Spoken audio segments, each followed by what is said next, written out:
توقعات أبراج شهر يناير. برج الحمل من 21 آذار مارس إلى 20 نيسان إبريل.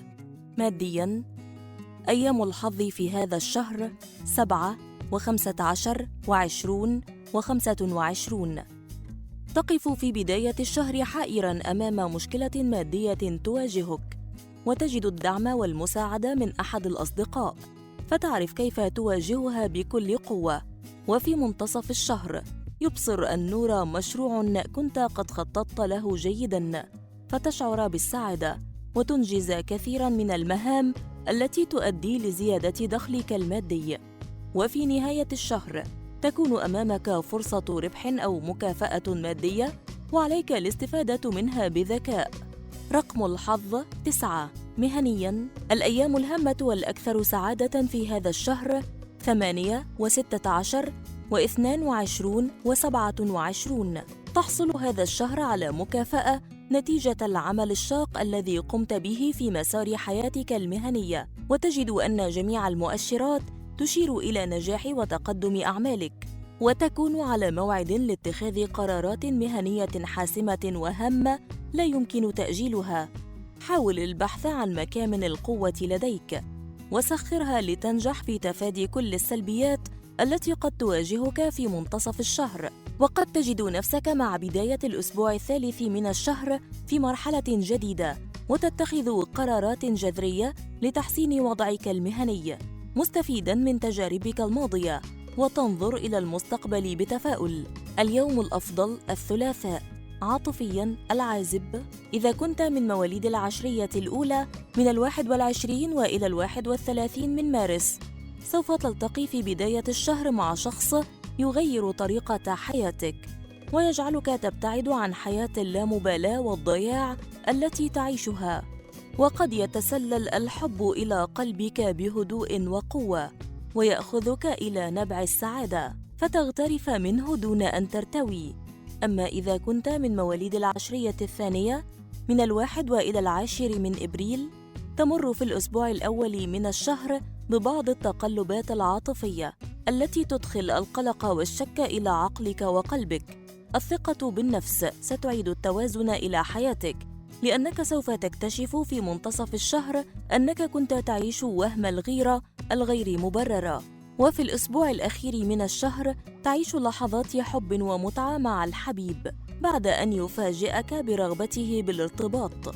أما إذا كنت من مواليد العشرية الثالثة من 11 وإلى 20 من إبريل، تعيش في مطلع الشهر أحاسيس رائعة لا تستطيع تفسيرها، وينبض قلبك بالحب، وتود لو يشاركك الجميع سعادتك، وتأخذ حياتك العاطفية توجهاً جديداً في طريق الرومانسية، وربما يتطور ذلك الحب تدريجياً إلى الارتباط. المتزوج، ربما تعيش في بداية الشهر تناقضات عاطفية، وتعيش العزلة مع ذاتك لتحدد مشاعرك في محاولة لإعادة إيقاظ الحب وتحسين علاقتك مع الشريك ومدها بالقوة. وقد تمر في منتصف الشهر بتجربة تثبت أن الشريك هو الملاذ الوحيد لك، وتستطيع بفضله أن تتجاوز بعض الصعوبات التي تواجهك، وتتفق مع أن الحب ليس كل شيء ويحتاج لعوامل مساعدة، وتضع خطة لذلك تجعل حياتك معه في قمة السعادة والاستقرار العاطفي. برج الثور، من 21 نيسان إبريل إلى 20 آيار مايو. مادياً، أيام الحظ في هذا الشهر 5 و14 و19 و30. تعيش في الأسبوع الأول من الشهر حالة من الكبرياء والرفض، وتغير توجهاتك وطريقة تفكيرك، مما يؤثر على بعض القرارات الهامة بشكل إيجابي. وقد تقدم تنازلات مادية تجدها ضرورية لدفع فواتير تصرفات سابقة غير ناضجة ومتسرعة، وهذا يجعلك تعيش الراحة النفسية، وإن شاء الله تحصل في منتصف الشهر على أموال كنت تتوقعها، وتوقع عقداً للبدء بمشروع جديد. وقد تتلقى عرضاً جيداً تستطيع من خلاله تحسين وضعك المالي، ويساعدك في حل أزمة مادية تعرضت لها سابقاً. رقم الحظ 6. مهنياً، الأيام الهامة والأكثر سعادة في هذا الشهر 8 و12 و18 و27. مع بداية الشهر تعتقد أن كل شيء يقف ضدك، ثم تكتشف في منتصف الشهر أن ذلك مجرد أوهام ابتدعتها لتبرر ضياعك. استنهض قواك وانطلق لتحول أحلامك إلى حقائق واقعية، لأن أمامك في الأسبوع الثالث من الشهر فرصة نادرة وجيدة لتحسين عملك إذا عرفت كيف تستغلها. وربما تمر بظروف غير عادية في نهاية الشهر، حيث تقف أمام طريقين: الأول يؤدي إلى نتائج مرضية ومقبولة مهنياً ولكن المردود منه قليل، والثاني فيه مغامرة وفوائد أكثر وعليك الاختيار. اليوم الأفضل الجمعة. عاطفياً العازب: إذا كنت من مواليد العشرية الأولى من 21 وإلى 30 من إبريل، ربما يجرح الحبيب قلبك بخيانته وغدره دون سبب أو ذنب ارتكبته، وتفقد الثقة به في منتصف الشهر نتيجة موقفه من أزمة تواجهك، فتجلس مع زملائك لتعيد حساباتك، وقد تقرر إنهاء علاقتك معه والبدء بعلاقة عاطفية جديدة فيها الحب والإخلاص. أما إذا كنت من مواليد العشرية الثانية من 1 وإلى 10 من مايو، سوف تشعر بالحب القوي وتعيش لأول مرة مشاعر صادقة، وتحاول أن تعترف للحبيب بها، ولكن بعض الفوارق الاجتماعية تمنعك من ذلك. كن صبوراً لتساعد نفسك في العثور على طرق صحيحة للتعبير عن حبك، لأن الحب لا يعرف الفوارق. وكن جريئاً وأظهر حبك ومشاعرك نحوه، وإن أفضل وقت لذلك هو في الأسبوع الثالث من الشهر. بينما إذا كنت من مواليد العشرية الثالثة من 11 وإلى 20 من مايو، قد تلف حياتك العاطفية في بداية الشهر الفوضى وعدم التركيز، وتشعر بعدم الاستقرار العاطفي. انظر بعين ثاقبة لترى أين الخطأ وأين الصواب في علاقتك مع الحبيب، حتى تتجاوز الأخطاء وتجعلها ناجحة، لأنك في نهاية الشهر تكون أمام خبر عاطفي جيد يغير حياتك للأفضل. المتزوج: تكتشف مع بداية الشهر أنك كنت ساذجاً في علاقاتك الاجتماعية وفهمك للآخرين، وتعيد نظرتك للأمور، وتبدأ بتغيير كثير من المفاهيم التي كنت تؤمن بها، كما تكون مقصراً في كثير من الواجبات الأسرية. حاول تلافي التقصير حتى لا ينعكس ذلك على نجاح الأسرة. وقد تعيش في منتصف الشهر الضياع في أجواء اجتماعية لا تناسبك، ويضعف اهتمامك بالأسرة مما يتعب الشريك. وقد تصحو في نهاية الشهر وتعود للاهتمام بالأسرة، وتكون منشغلاً بترتيب البيت الداخلي لها والتخطيط لنجاحها. برج الجوزاء: من 21 آيار مايو إلى 21 حزيران يونيو. مادياً: أيام الحظ في هذا الشهر 3 و13 و18 و25. تواجه في الأسبوع الأول من الشهر أمراً مالياً محير، وعلى أساسه وعلى مدى قدرتك على التصدي له ومعالجته بشكل صحيح يتحدد وضعك المالي. كن واقعياً وعقلانياً ومتفهماً لما يجري حولك حتى تنجح في التعامل معه. وسوف تكون في الأسبوع الثالث من الشهر أمام مفاجأة لم تكن تتوقعها، فيها الخير والدهشة من حجم الازدهار لأعمالك التي تنعكس على وضعك المادي، بالإضافة إلى تحقيق أحد أحلامك الذي يغير واقعك المالي إلى الأفضل. رقم الحظ 5. مهنياً: الأيام الهامة والأكثر سعادة في هذا الشهر 4 و10 و16 و27.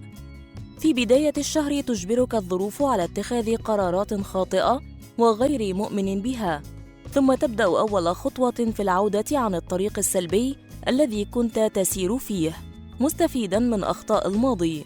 وبعد منتصف الشهر تتخطى كل الحواجز التي تقف عائقاً أمام طموحك، وتنجح في تنفيذ عمل كافحت كثيراً من أجله، وتحصل على موقع مهني هام تستطيع من خلاله تحقيق جزء من أهدافك التي كافحت من أجلها طويلاً.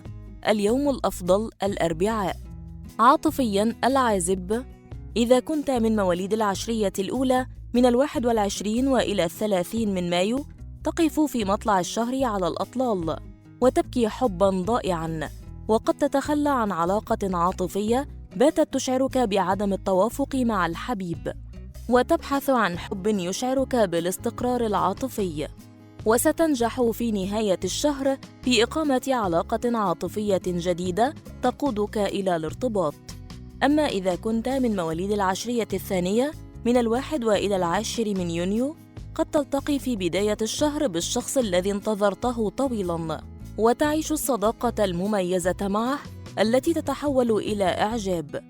وفي الأسبوع الأخير من الشهر يتطور الإعجاب إلى حب له طعم خاص ممزوج بالألم والرغبة بالامتلاك.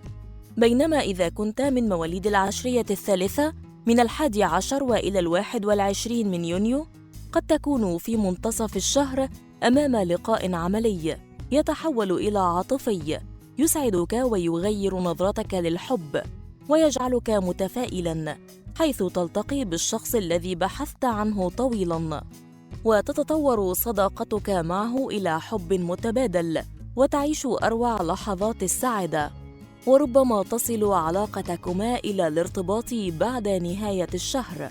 المتزوج، عليك هذا الشهر إعادة التوازن الجيد بين عواطفك وسلوكك، لأنك ستكون أمام مبادرة إيجابية من الشريك تدخل التجدد إلى علاقتكما العاطفية وتنهي الخلافات البسيطة بينكما، حيث تنضج علاقتكما وتصل إلى مرحلة رائعة من الود والحب. وبعد منتصف الشهر تكون في قمة سعادتك مع الشريك بعد أن انتهى الخوف من المستقبل، ولكن الواجبات والأعمال الكثيرة تبعدك عنه دون أن تشعر. وازن بين عملك والحقوق الأسرية. برج السرطان، من 22 حزيران يونيو إلى 22 تموز يوليو. مادياً، أيام الحظ في هذا الشهر 1 و10 و18 و29. في بداية الشهر تحاول تغيير الخطة المالية التي تتبعها بعد أن تخضع لتأثيرات فلكية متناقضة، حيث تواجه أزمة مادية وتحاول أن تجد الحل لها. وفي منتصف الشهر تتوارد إلى ذهنك ومضات فكرية وخواطر تساعدك على إعداد خطة لتغيير حياتك المادية إلى الأفضل، وتستعيد زمام المبادرة في كل الأمور التي كانت خارج عن سيطرتك، وتكون ثقتك بنفسك عالية، وتعيد النظر بأسلوب عملك، فتفتح أمامك أبواب العمل المثمر، وتنجح في زيادة دخلك المالي، وتعيد التوازن إلى حياتك المالية.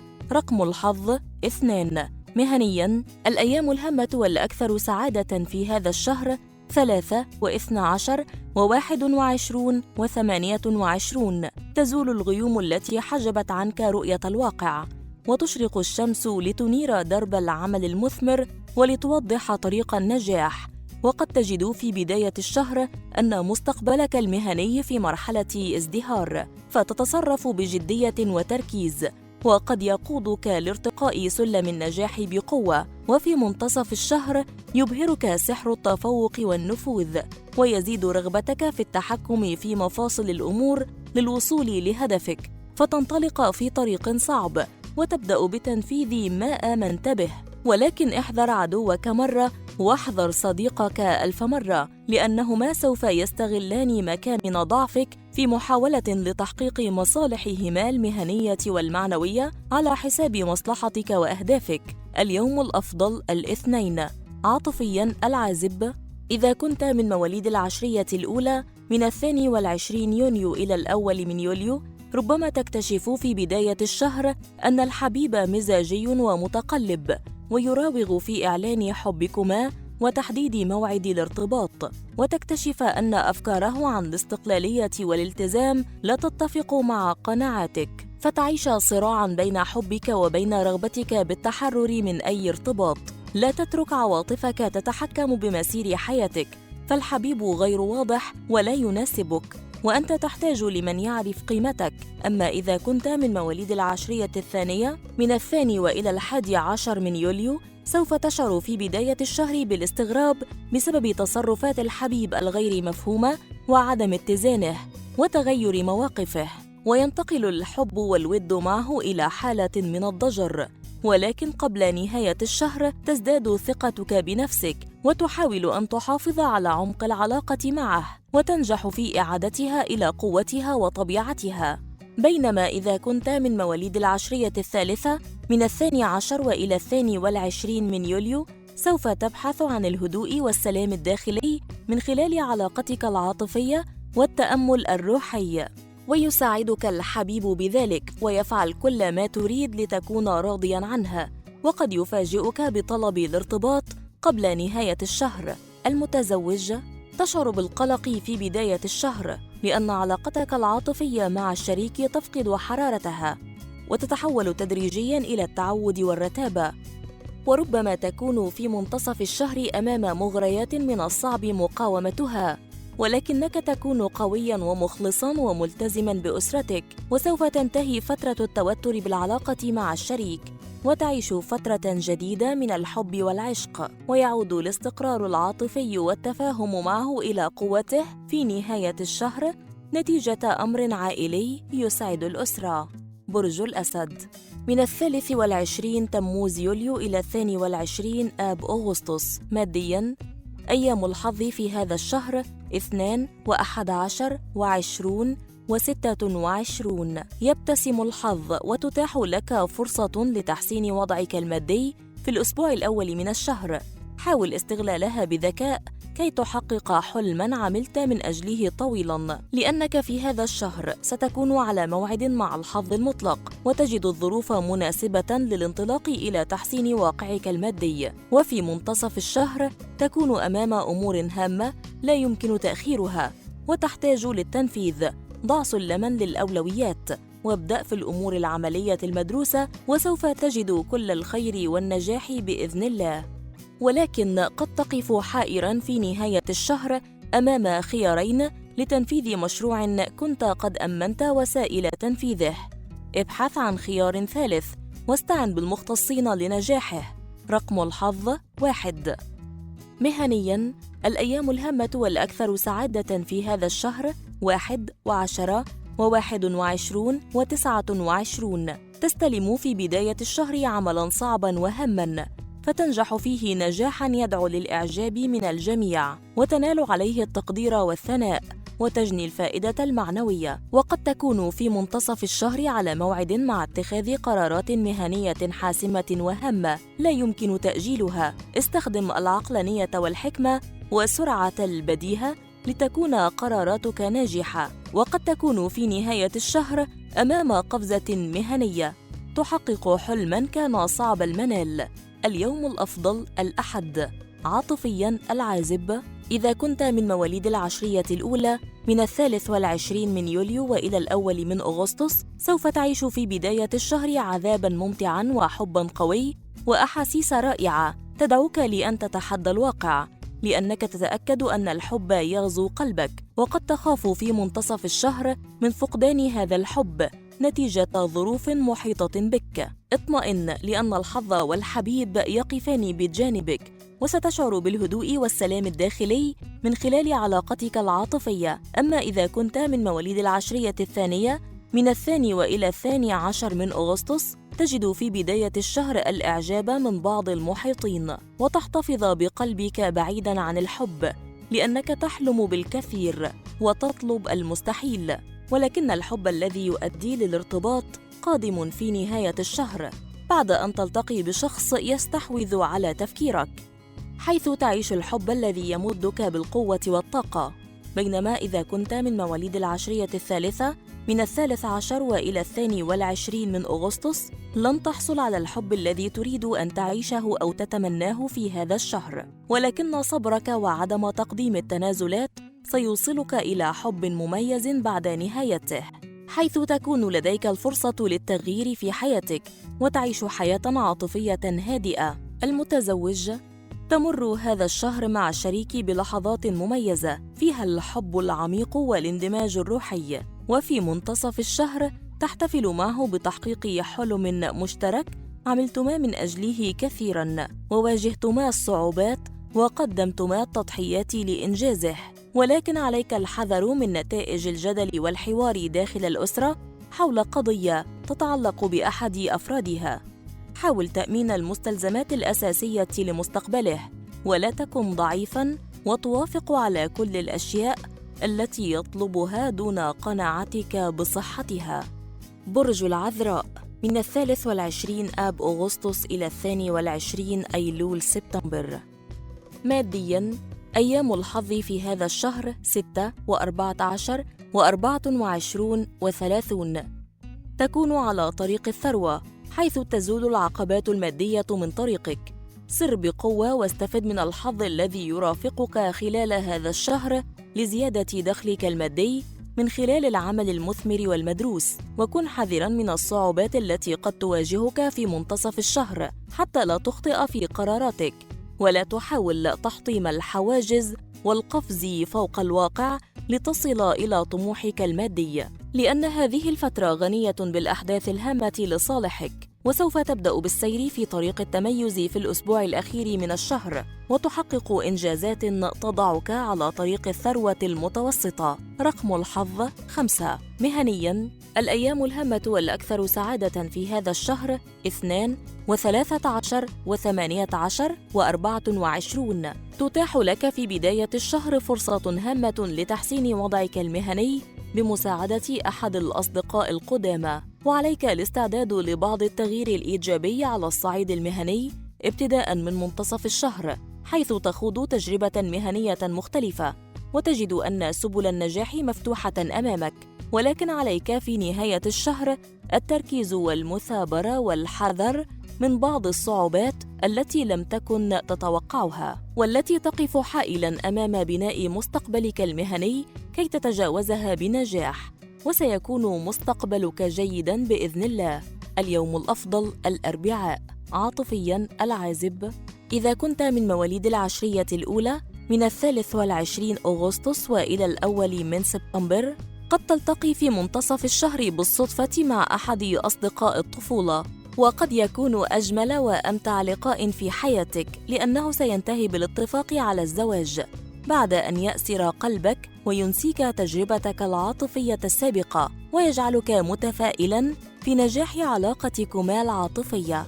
أما إذا كنت من مواليد العشرية الثانية من 2 وإلى 12 من سبتمبر، قد تسير عواطفك في بداية الشهر بشكل فوضوي وخاطئ، وتبدأ جسور الحب مع الحبيب تتصدع، وتشعر برغبة بأن تتحرر من الحب الذي يسكن قلبك، وأن تنطلق لتعيش الاستقلالية والحرية بدون قيود. وفي نهاية الشهر تفكر في إقامة علاقة جديدة انتقاماً.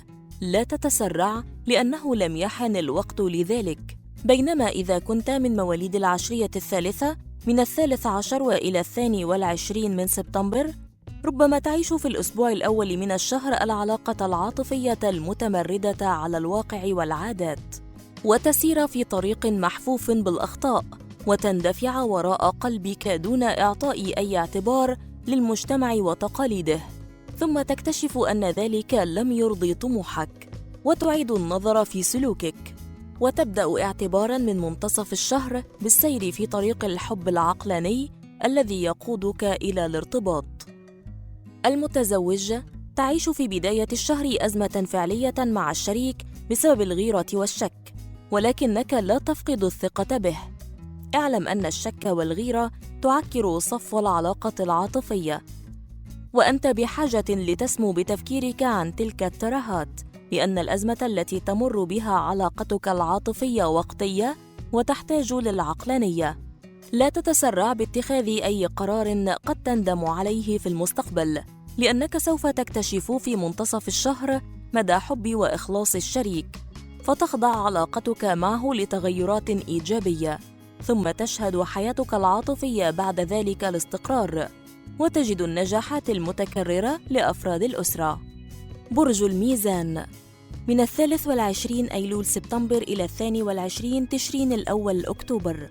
مادياً، أيام الحظ في هذا الشهر 1 و11 و19 و27. تكون في بداية الشهر أمام تأثيرات فلكية هامة، حيث تزول كل التأثيرات السلبية التي واجهتك في الأسابيع الماضية، وتنتهي الصعوبات المادية التي تعرضت لها، وتفتح في منتصف الشهر أبواب النجاح على مصراعيها لتدخلها بثقة، وتنجز ما تريد من مشاريع تحقق لك الربح. كما تكون أمام أمر يزيد دخلك المادي، ولكنه يحتاج لقوة إرادتك وقدرتك على مواجهة الصعاب التي سوف تزول في نهاية الشهر، حيث تبدأ مرحلة جديدة فيها الخير والتقدم على مدار الأيام القادمة. رقم الحظ 6. مهنياً، الأيام الهامة والأكثر سعادة في هذا الشهر 3 و10 و18 و24. تحصل في منتصف الشهر على موقع جديد وهام يزيد من قدرتك على تنفيذ أفكارك وآرائك، ويجعلك تقترب من تحقيق أحد أهدافك، ويجعل الآخرين بحاجة إليك. وتكون في منتهى الراحة والزهو بعد أن تجد بأن رسالتك وقيمك في الحياة التي كافحت من أجلها كثيراً تبدأ براعمها بالتفتح. اليوم الأفضل الجمعة. عاطفياً، العازب، إذا كنت من مواليد العشرية الأولى من 23 سبتمبر إلى 2 أكتوبر، قد تلتقي في بداية الشهر بالشخص الذي انتظرته طويلاً، وتشعر بأحاسيس ممتعة، وتحاول منع مشاعرك من الظهور، ثم تقرر مصارحته، وتجد الوسيلة الصحيحة للتعبير عن إعجابك، فتكتشف أنه يبادلك نفس الشعور، وتتطور علاقتكما لتصل إلى الارتباط. أما إذا كنت من مواليد العشرية الثانية من 3 وإلى 12 أكتوبر، يرتعش قلبك، وتشعر بعذاب ممتع في لقاء غير متوقع مع أحد زملاء الطفولة، وتقرر اللقاء باستمرار، وقد تتاح لك الفرصة في الأسبوع الثالث من الشهر كي تعبر عن حبك وتلقى تجاوباً سريعاً منها.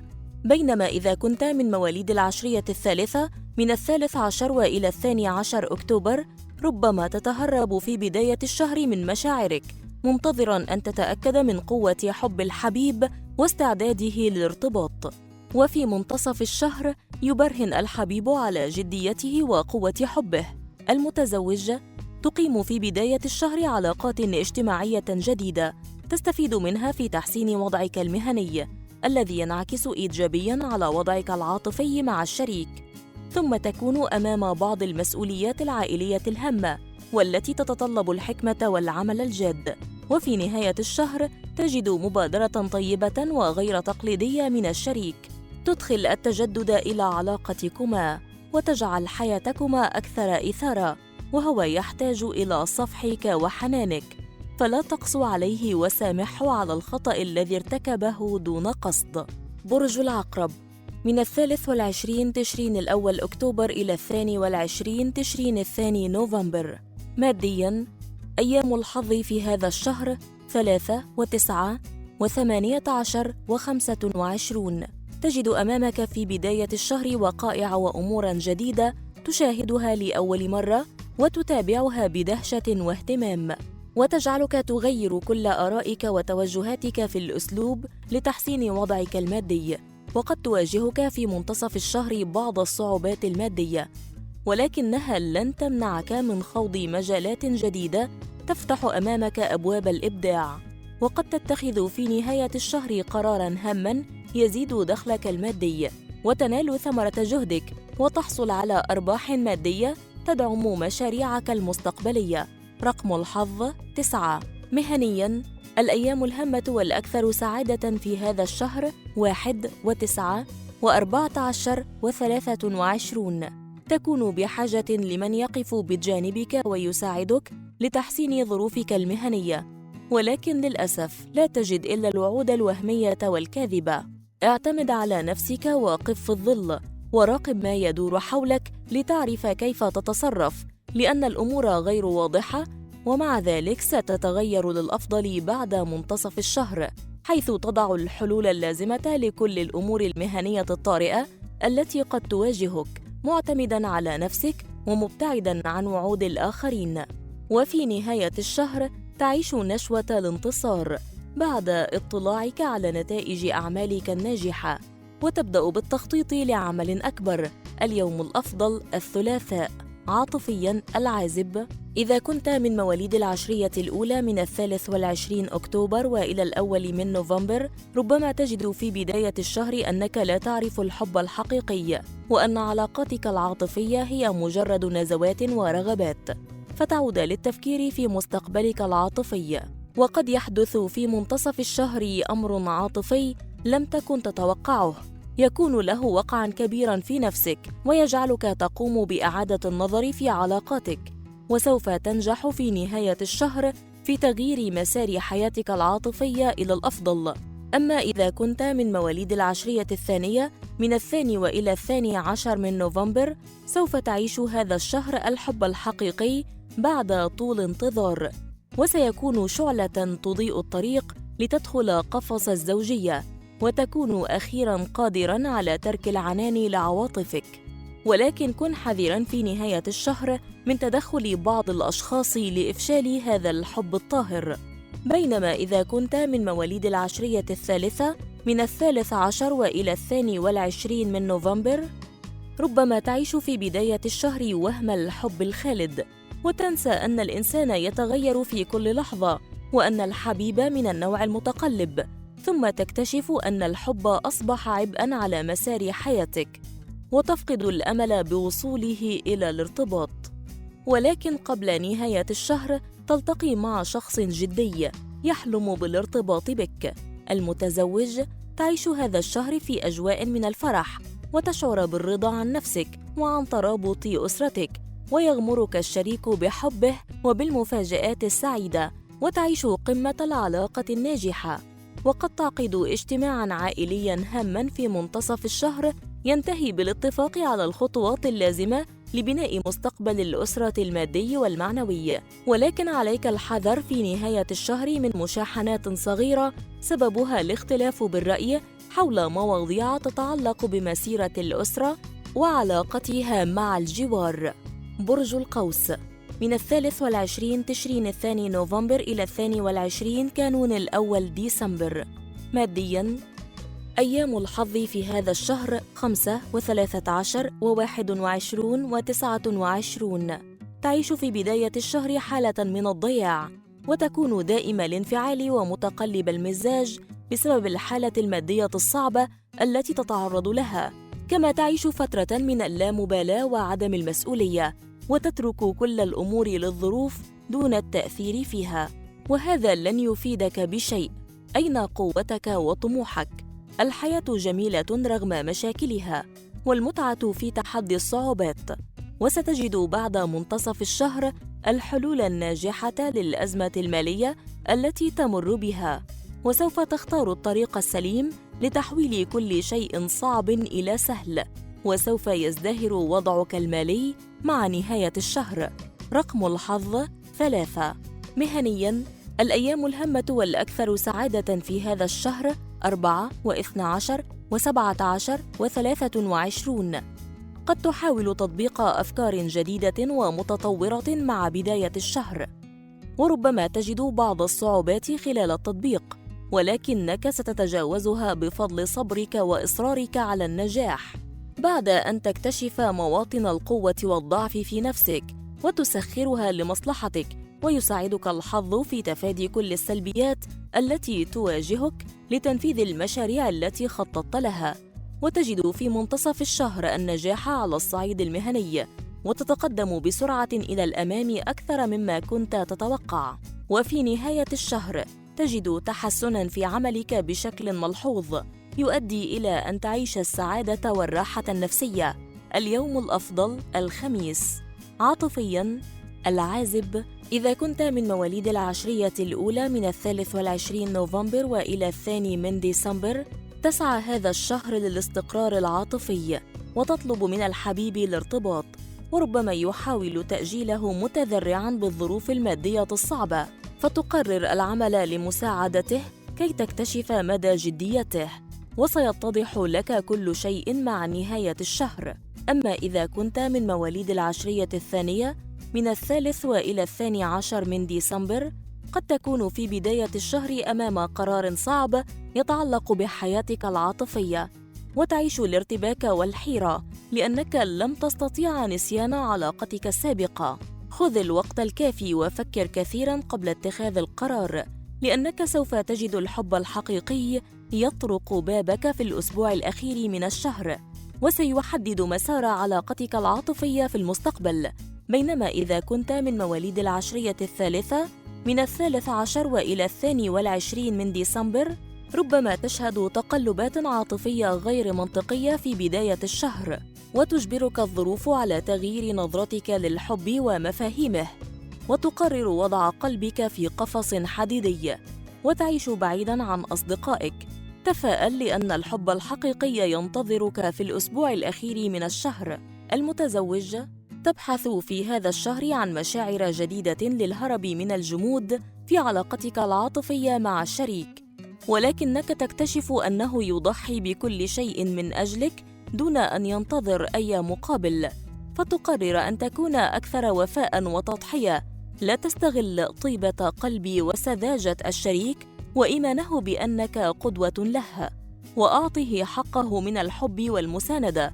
وسوف يحدث أمر مفاجئ قبل نهاية الشهر يزيد روابط الحب والألفة معه، ويجعلكما في قمة السعادة والهناء. برج الجدي، من 23 كانون الأول ديسمبر إلى 22 كانون الثاني يناير.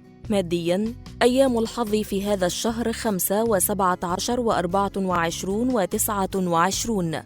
قد تحاول في بداية الشهر إنجاز شيء صعب وغير واقعي من خلال إقدامك على مغامرة مادية غير مضمونة النتائج. كن حذراً حتى لا تتعرض لخسارة مالية، وقد يواجهك في منتصف الشهر أمراً مالي يشعرك بضعف عابر وإحباط، وستتجاوزه بعد أيام قليلة بفضل إرادتك القوية، وسوف تتحسن ظروفك المادية في نهاية الشهر بعد أن تبدأ بمشروع صغير مع أحد الأصدقاء. رقم الحظ 8. مهنياً، الأيام الهامة والأكثر سعادة في هذا الشهر 2 و10 و13 و21. قد تفقد في بداية الشهر السيطرة على التحكم بمفاصل العمل، وتجد صعوبات في إعادة الأمور إلى نصابها، ولا تجد من يساعدك. اعتمد على نفسك وحاول تغيير كل توجهاتك، وضع قواعد جديدة لرفع روح المسؤولية، وانظر بعمق أكثر لكل المستجدات التي تواجهك كي تنجح في عملك المهني، لأن هذا الشهر ساحة لتقرير مصير عدة أمور هامة ومنها مستقبلك المهني. فكن حكيماً في قراراتك، وكن حذراً من بعض الأصدقاء الذين يضعون العقبات أمام تحقيق طموحك المهني، وحاول كشف أقنعتهم المزيفة قبل أن يستغلونك في تحقيق مصالحهم. اليوم الأفضل السبت. عاطفياً، العازب، إذا كنت من مواليد العشرية الأولى من 23 ديسمبر وإلى الأول من يناير، تشعر في بداية الشهر بالضجر من تلقي كلمات الإعجاب من الأصدقاء دون أن تلمس قلبك وتؤثر على أحاسيسك، وقد تعيش الخوف والعزلة وعدم الثقة بأحد مما يجعل أحاسيسك ومشاعرك تعيش بأعماقك. ولكن في منتصف الشهر تلتقي بشخص شفاف وصادق ينقذك من عزلتك وتعيش معه الحب المتبادل. أما إذا كنت من مواليد العشرية الثانية من 2 وإلى 11 من يناير، تكتشف في الأسبوع الأول من الشهر أن عدم الوضوح في مسار علاقتك مع الحبيب وترك تقرير ذلك للزمن سوف يؤدي لفشلها. ربما جاء الوقت المناسب لتناقش الحبيب بذلك وتحسم أمرك معه، وأفضل وقت لذلك هو في الأسبوع الرابع من الشهر. بينما إذا كنت من مواليد العشرية الثالثة من 12 وإلى 22 من يناير، قد يطلب منك الحبيب هذا الشهر الارتباط، فتشعر أنك تحلق في عالم مختلف فيه الإخلاص ويخلو من عذاب الحب، ويزيد الأمل بحياة كلها نجاح وسعادة. المتزوج، تزداد علاقتك مع الشريك قوة وصلابة، ويتحول الحب إلى العشق في هذا الشهر، وتعيش في أجواء من السعادة. وتشعر بالرضا عن نفسك وعن ترابط أسرتك، ولكن لا تكن متشدداً في منتصف الشهر في معالجة أمر طارئ داخل الأسرة، وامسك العصا من المنتصف وتغلب على تفكيرك السلبي، وأعد النظر في طريقة تعاملك مع الأسرة كي تكون علاقتك معها بأحسن حال. برج الدلو، من 23 كانون 2 يناير إلى 19 شباط فبراير. مادياً، أيام الحظ في هذا الشهر 4 و13 و21 و26. قد تجد أمامك في بداية الشهر الفرص الجيدة لتحسين دخلك المادي، ولكنك لا تبدي أي اهتمام للاستفادة منها، وتعيش وفق أسلوبك الكلاسيكي الذي تعودت عليه، وتترك أمورك دون أن تتحكم بها.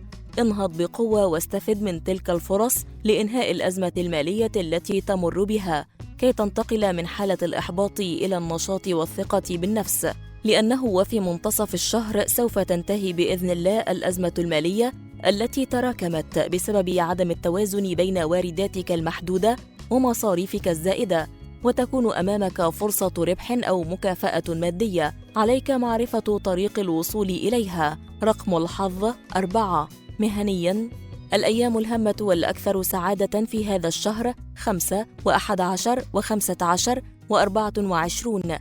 تجد في الأسبوع الأول من الشهر أن كل عمل قمت به في طريقه للنجاح، وذلك بفضل استقامتك وصدقك وجهدك، ولكن قد يحدث أمر ما يجبرك على إعادة النظر في موضوع دقيق وهام يتعلق بعملك وتوجهاتك. كن حذراً ولا تقدم التنازلات التي تتعارض مع مبادئك.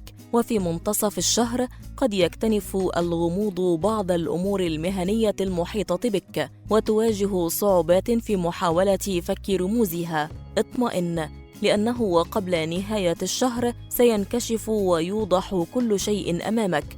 اليوم الأفضل السبت. عاطفياً، العازب، إذا كنت من مواليد العشرية الأولى من 23 يناير وإلى الأول من فبراير، قد تجد في بداية الشهر أن إخفاء مشاعرك وكبتك لأحاسيسك يعذبك ويؤثر سلبياً على مسار حياتك العاطفية. اعترف بحبك مهما كانت النتائج، وستعيش الحب المتبادل الذي يحقق حلمك ببناء علاقة عاطفية توصلك إلى الارتباط. أما إذا كنت من مواليد العشرية الثانية من 2 وإلى 10 من فبراير، تجد في بداية الشهر أن الحبيب غامض وهوائي ومتقلب، وقد تصل علاقتك معه إلى طريق مسدود في منتصف الشهر، فتبحث عن شيء جديد ينقذك من الكآبة والإحباط، وتضيع في بحر من اللامبالاة. كن متحفظاً في تعاملك معه حتى تتأكد أنك الوحيد بحياته قبل أن تعود لتصلح علاقتك معه.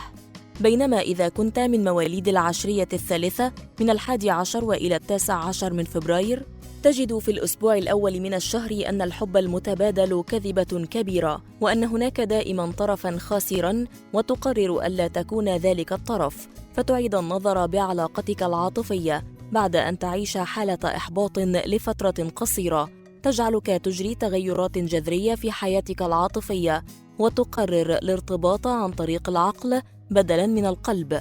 المتزوج، تكون في بداية الشهر أمام أمر ما يغير حياتك العائلية نحو الأفضل ويجعلها مستقرة وآمنة، حيث تحقق مع الشريك هدفاً مشتركاً بذلتما من أجله الكثير من التضحيات والوقت، ولكن لا ترضخ لطلبات الشريك في منتصف الشهر التي تجردك من أسلحتك المادية التي تحتاجها لمواجهة غدر الزمان. وكن عادلاً وحكيماً في أمر طارئ قد تواجهه في نهاية الشهر. برج الحوت، من 20 شباط فبراير إلى 20 آذار مارس. مادياً، أيام الحظ في هذا الشهر 7 و17 و24 و26. في بداية الشهر تشعر بالضيق لأنك وضعت آمالاً كثيرة على تنفيذ مشروع قد يدر عليك ربحاً مادياً جيداً، ولكنك تكتشف أنه حلماً من الصعب تحقيقه، وقد تعيش فترة تحتاج للمواجهة والشجاعة أمام عقبات مالية لم تتعود عليها. كن قوياً حتى تستطيع الانتصار عليها. وفي منتصف الشهر تكون أمام فترة مليئة بالنشاط والعمل المثمر الذي يزيد من دخلك المادي، ومع نهاية الشهر تنال ثمرة جهدك وتحصل على أرباح مادية تدعم مشاريعك المستقبلية. رقم الحظ 7. مهنياً، الأيام الهامة والأكثر سعادة في هذا الشهر 6 و12 و19 و24. تعيش في الأسبوع الأول من الشهر خيبة أمل يسببها أعز أصدقائك، تجعلك تشعر بالإحباط وبعدم الثقة بأحد، وتكتشف أن المثالية المطلقة لم توصلك إلى أهدافك المهنية، فتهبط من برجك العاجي إلى العالم الواقعي، وتبدأ بتحويل مشاريعك إلى حقيقة ملموسة. وقد يقدم لك في منتصف الشهر أحد الأشخاص عرضاً للشراكة في إقامة مشروع استثماري، اقبله لأن فيه الخير لكما. وفي نهاية الشهر تصل إلى الموقع المهني الذي تحلم به، وتنجز عملاً مبدعاً ينال تقدير الجميع. اليوم الأفضل الخميس، عاطفياً العازب. إذا كنت من مواليد العشرية الأولى من 20 فبراير إلى الأول من مارس، قد يتأكد شكك بالحبيب في بداية الشهر بعد أن تكتشف أنه استغلالي وانتهازي، وتقرر الابتعاد عنه، ثم تعيش علاقة عابرة في بداية الأسبوع الثالث من الشهر تقودك إلى الضياع في سراديب المغامرات العاطفية الغير مضمونة النتائج، ثم تعود مع نهاية الشهر لتعيش الحب الواعي الذي يجعل حياتك العاطفية هادئة وناجحة. أما إذا كنت من مواليد العشرية الثانية من 2 وإلى 11 من مارس، ربما تعيش في هذا الشهر حباً رائع، ولكنه من طرف واحد، ورغبات مكبوتة ولكنها وقتية، وحيرة في الاختيار بين الحب بدون أمل والارتباط من شخص ينصحك الأهل به. بينما إذا كنت من مواليد العشرية الثالثة من 12 وإلى 20 من مارس، قد تعيش في بداية الشهر أحاسيس ممتعة وحباً صامتاً، وتحاول أن ترسل إشارات لمن تحب بذلك، فتكتشف أنه يبادلك نفس الشعور، وتقرر في الأسبوع الأخير من الشهر إعلان حبكما للجميع، وتعيش روعة الحب الملتزم. المتزوج، حاول أن تكون أكثر صبراً مع أفراد أسرتك خلال هذا الشهر، بعد أن تكتشف أنك ارتكبت بحقهم بعض الأخطاء دون قصد، وأن معالجتك لبعض الأمور الأسرية كانت غير صحيحة. وقد تحاول في منتصف الشهر الاعتراف بذلك والعودة عن الأسلوب السلبي الذي تمارسه، بعد أن يتجاوز الشريك كل الأخطاء التي ارتكبتها ويطلب منك الاستفادة من التجارب السابقة. وقد تتهرب في نهاية الشهر من حسم أمر شائك ومزمن يتعلق بالعائلة، ولكنك تعود لتواجهه بشجاعة وحكمة بعد أن ينقذك الشريك من أزمة مالية تتعرض لها.